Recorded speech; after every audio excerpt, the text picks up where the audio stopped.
Përshëndetje të nderuar miq, do të flasim për një lajm mjaft të rëndësishëm që prek pothuajse të gjithë qytetarët që e kanë bërë mend ose kanë plan për të udhëtuar jashtë vendit, pasi nga data 12 tetor do të hyjnë në fuqi rregullat e reja të Schengenit. Pra televizjes së lirë, që pas kësaj date duket se nuk do të jetë edhe aq e lirë, por për më shumë se çfarë do ndodh me regjistrimin, sa do të zjas, procedurat biometrike, fotografimi, shenjat e gishtave edhe gjithçka tjetër, pra për ta sqaruar më thjesht, ne kemi të ftuar avokatin Alban Duraj.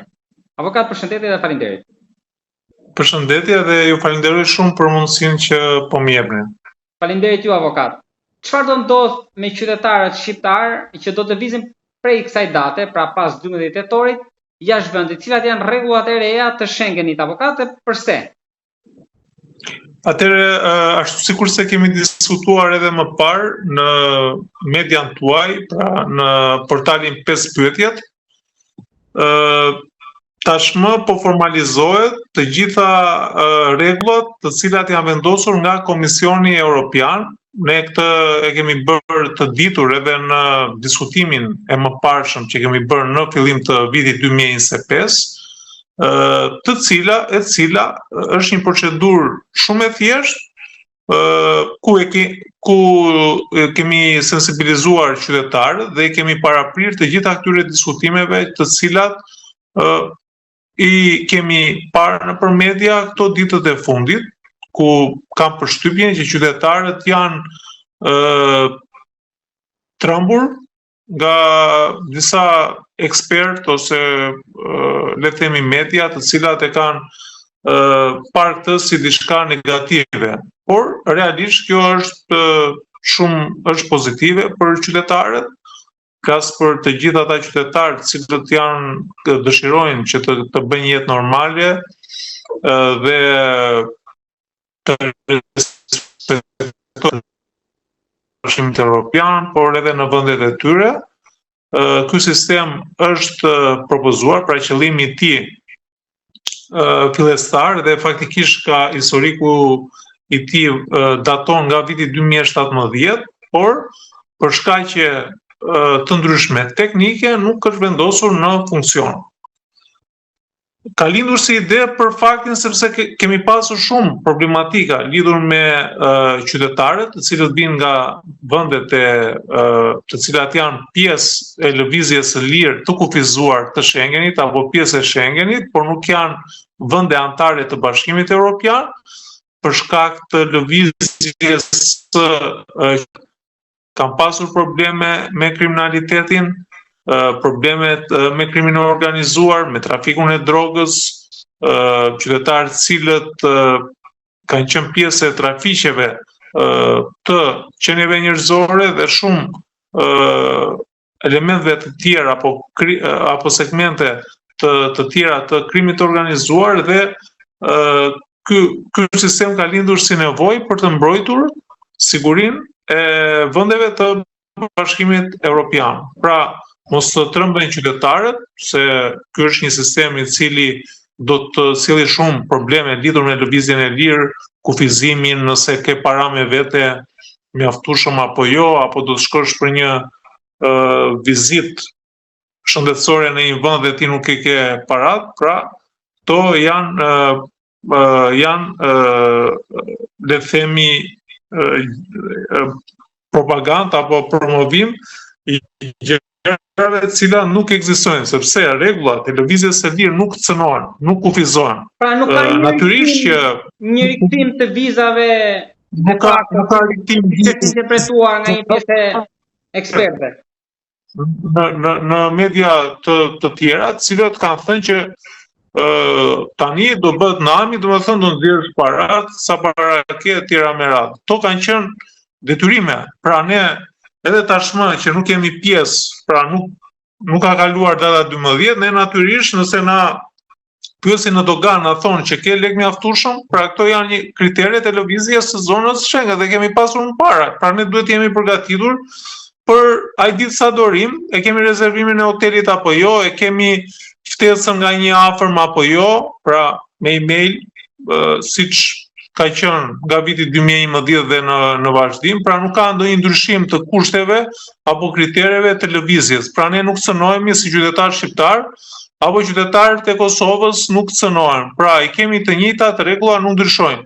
I vetmi ndryshim që vjen si detyrim i këtij vendimi të Komisionit Evropian është që ne kemi një filtr më shumë. Nëse deri sot ne shkojmë në dogan, pra në dyja dogana, që në doganën shqiptare apo të Kosovës, apo të një vendi tjetër, i cili nuk është pjesë e Bashkimit Evropian, por është pjesë e lëvizjes së Schengenit, do të dorëzojmë pasaportën dhe le të themi polici kufitar do të na shikojnë me sy të lirë që nëse është qytetar, është ky në foto apo jo.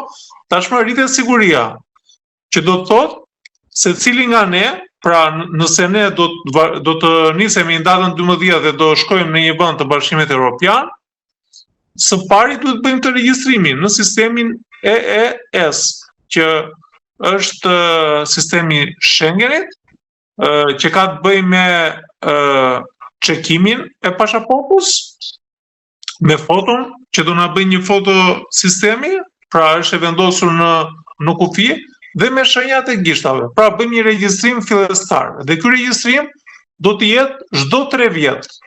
Pra nëse ne e bëjmë në datën 12, ne nuk e bëjmë më si regjistrim, pra të plotësojmë të dhënat tona.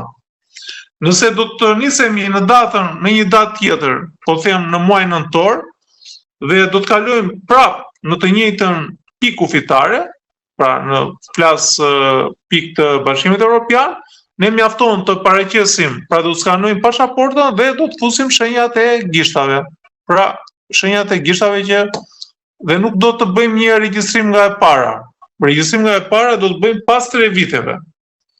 Natyrisht që për qenë ashtu sikur unë e kuptova nga shpjegimi juaj, është që ka vetëm 2 ndryshime, së pari regjistrimit tek kjo faqe, dhe së dyti është kontrolli në kufi, pra filtri, që nuk mund të japësh me pasaportën dhe të kalosh, por do bëhet fotografia edhe shenjat e gishtave.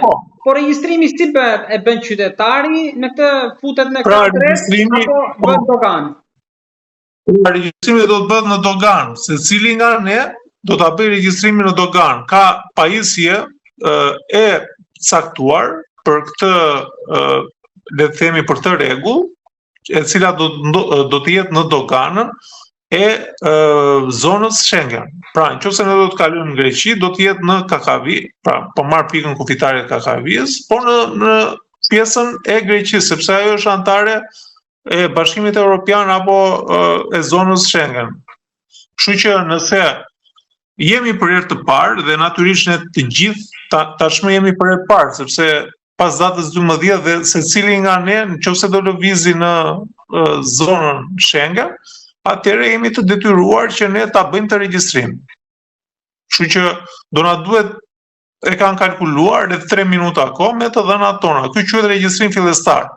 Nëse do të shkojmë pas një muaji dhe do të bëjmë të njëjtin kalim, ne nuk do na duhet 3 minuta, sepse tashmë e kemi bërë regjistrimin, mjafton të skanojmë pasaportën. Pra skanimin e pasaportës e bën qytetari, por mund të kemi asistimin, sepse aty mund të jetë një punonjës i doganës, i cili mund të asistojë qytetarët cilët nuk e kuptojnë të procedurë, apo të mbikëqyrin të gjithë çekimin që do të bëjnë qytetarët. Por kalon pasaporta dhe pastaj do të vendosësh shenjat e gishtave. Kështu që ky është e gjithë si procedurë, dhe ata qytetarë cilët kanë probleme, sepse mund ndodhi që ti e ke shkelur afatin 180 ditor për të qëndruar pranë zonës Schengen, dhe ata nuk ka punonjës të cilët do të kryejnë procedurat e mëpasme, siç mund të jetë vendosja e një shënimi ndalimi për një periudhë të caktuar, edhe procedura të tjera apo probleme tjera që mund të ndodhin, sepse mund të kemi edhe fakti që janë vendosur të rregulla, nuk do të thotë që nuk do të shkelen më nga ata të cilët janë pjesë e krimit të organizuar apo kryejnë veprimtari kriminale. Prandaj është vendosur sistemi dhe natyrisht që ne do të kemi edhe mbikëqyrjen e doganës apo e policisë kufitare të vendit ku do kalojmë dhe të gjithë strukturës e cila do të ofrojë sigurinë dhe kryen e gjithë këtij procesi, por që nuk ka ndonjë gjë që qytetarët të shqetësohen dhe ta marrin me frikë. Patjetër që do të ketë radhë, sepse të gjithë qytetarët tani do të regjistrohen për herë të parë dhe kjo do ketë, le të themi, ngarkesën e vet. Por që do të kaloj, sepse do fillojnë qytetarët do regjistrohen me radhë dhe do ulet edhe numri i regjistrimeve. Pagesë për këtë avokat nuk do të ketë. Pagesë nuk ka.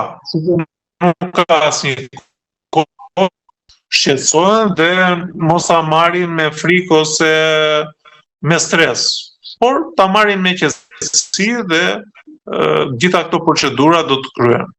Vetëm që duhet të kenë probleme, ju e thatë edhe pak më lart, nuk janë qytetarët pra të thjeshtë që nuk kanë një precedent, por ata që kanë bërë një shkelje që mund të kuptohen nga kjo. Shmangjen drejtësisë apo autoriteteve ligjzbatuese. Por ajo që unë mund të rekomandoj qytetarëve është që të jenë lidhur me le të themi llogaritjen e kohës, pra nëse ata do të kenë një udhëtim, po e marrin nga aeroporti i Rinasit për në aeroportin e Romës, Fiumicino, më fal. Në orën 10, pra nisja bëhet në orën 10 të mëngjesit, ata duhet të jenë më para. Nëse check-in është që duhet të jesh 1 orë para, paktën duhet të jenë 2 orë para, në mënyrë që të realizojnë të regjistrimin që do të hajë kohën e vet të gjitha ato procedurat e tjera.